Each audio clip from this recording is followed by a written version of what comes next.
ध्यान, कान और गान। जिसने भाव से कर लिया समझ लो उस पर परमात्मा की कृपा जरूर बरसेगी। बोलो राधे राधे। सब लोगों ने कहा ठीक है महाराज, अब हमारे कान भी कथा में रहेंगे, हमारा ध्यान भी कथा में रहेगा और हमारा गान भी परमात्मा के गुणगान को करेगा। आप फिर कथा कहिए, हम सुनेंगे। संकल्प कर लिया और गोकर्ण महाराज ने वापस फिर कथा प्रारंभ की। कथा के 7वें दिन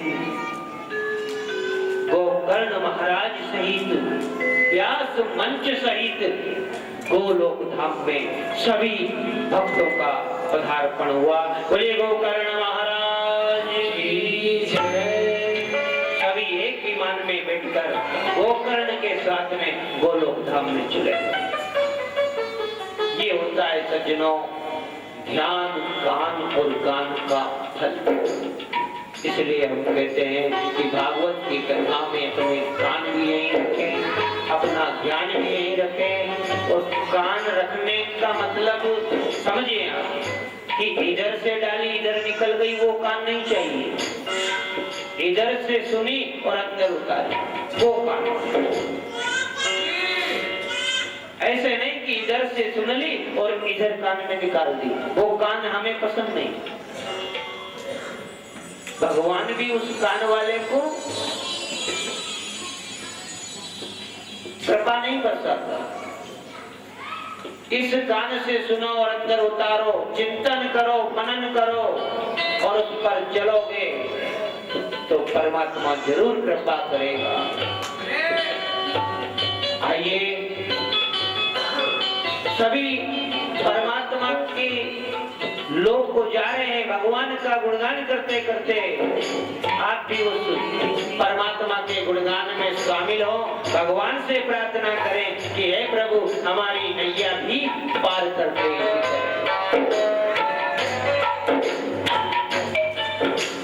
मोरी नैया लगा दो पार गोविंद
सनत कुमार ने नारद से कहा कि नारद जीवन पर्यंत जीव पाप करे और पाप करते करते भी मर जाए और मरने के बाद प्रेत बन जाए, तो इस प्रकार से जिस प्रकार धुंधुकारी कैद बनकर पड़ा हुआ था और भागवत सुनने से उसे मुक्ति मिली, इस प्रकार जीव मुक्ति पा सकता है। नारद, इसमें कोई चिंता करने की बात नहीं।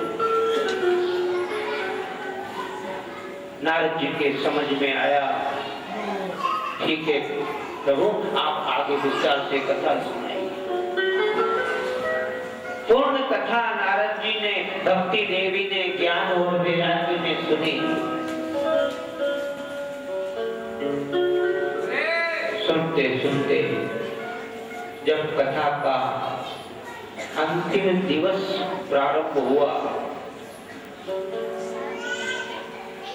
अंतिम दिवस की कथा प्रारंभ हुई, तो ज्ञान और वैराग्य का बुढ़ापा दूर होने लगा। भक्ति देवी की मूर्छा जागृत हुई। भक्ति देवी जो मूर्छित अवस्था में थी, वो होश में आने लगी। और जैसे ही कथा समापन सनत कुमार ने किया, जोर से जयकारा लगाया, वृंदावन बिहारी लाल की।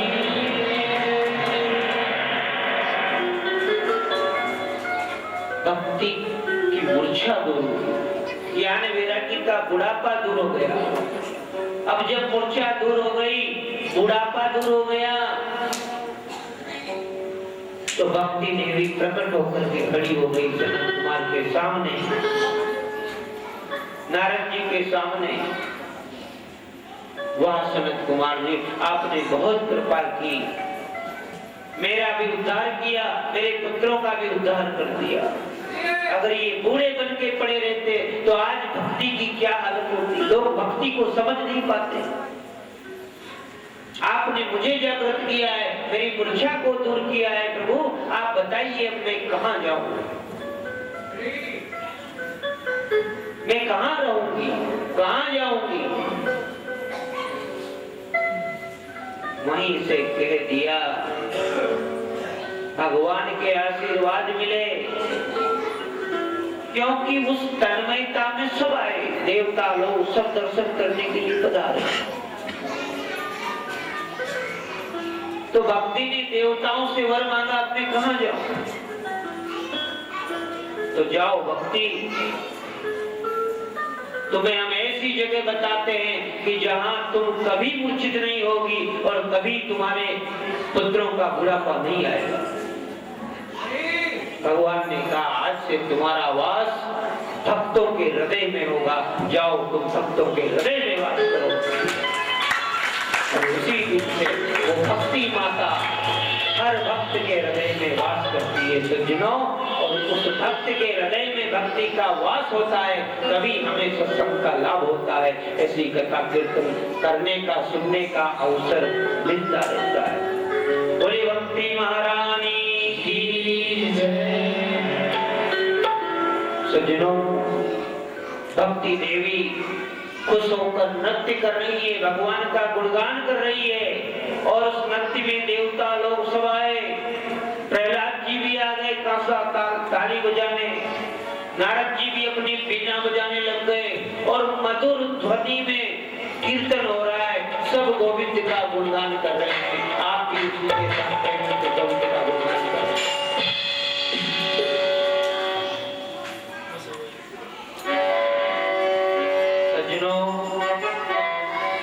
भगवान के नाम में बहुत शक्ति है। हमने आपको शुरू में ही बता दिया, कलयुग केवल नाम आधारा, सुमिर सुमिर नर उतरहि पारा। केवल नाम का आधार ही पार लगाता है सज्जनों। इस कलयुग में कितना सस्ता सुंदर उपाय है सज्जनों, और परमात्मा ने इतना सस्ता सुंदर उपाय हमें बता दिया, फिर भी हम केवल भगवान का नाम भी जाप नहीं कर रहे। तो कितनी बड़ी मूर्खता है हमारी, कितनी बड़ी अज्ञानता है। मानुष जीवन तो मिल गया, लेकिन इस जन्म को पाकर के हम मिट्टी में रोल रहे हैं, कोड़ी के मोल गमा रहे हैं। किसी संत ने बड़ी अच्छी बात कही है इसमें कि सुंदर मानव देह पायो रतन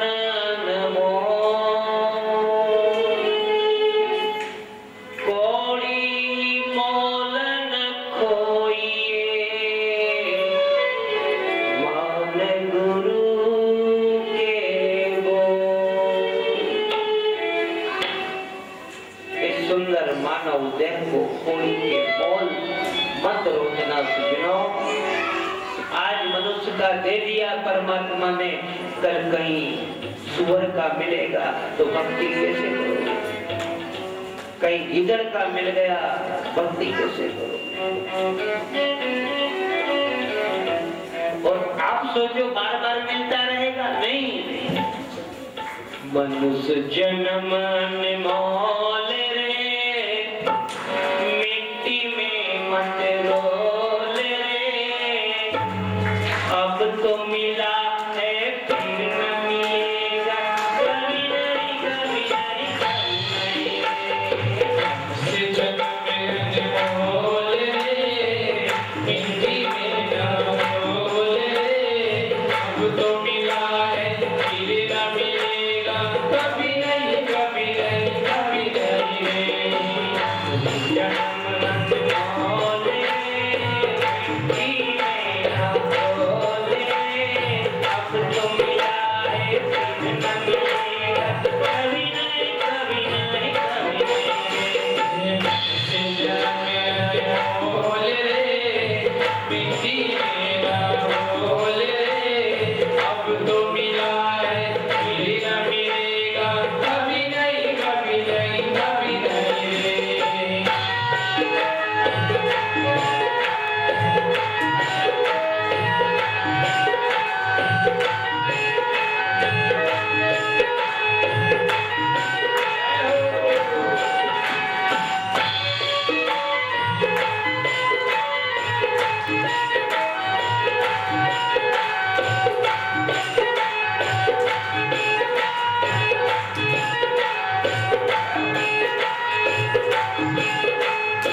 भागवत महात्म्य का हमने संक्षिप्त श्रवण किया।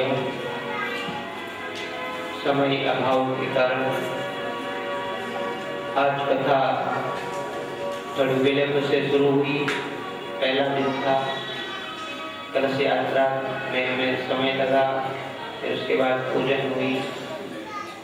कल कथा ठीक समय पे प्रारंभ होगी। कल कोई कारण नहीं, ठीक 12 बजे कथा प्रारंभ हो जाएगी और ठीक 4 बजे कथा समाप्त कर दी जाएगी।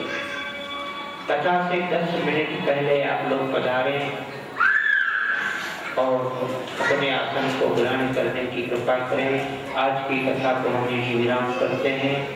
कल ठीक 12 बजे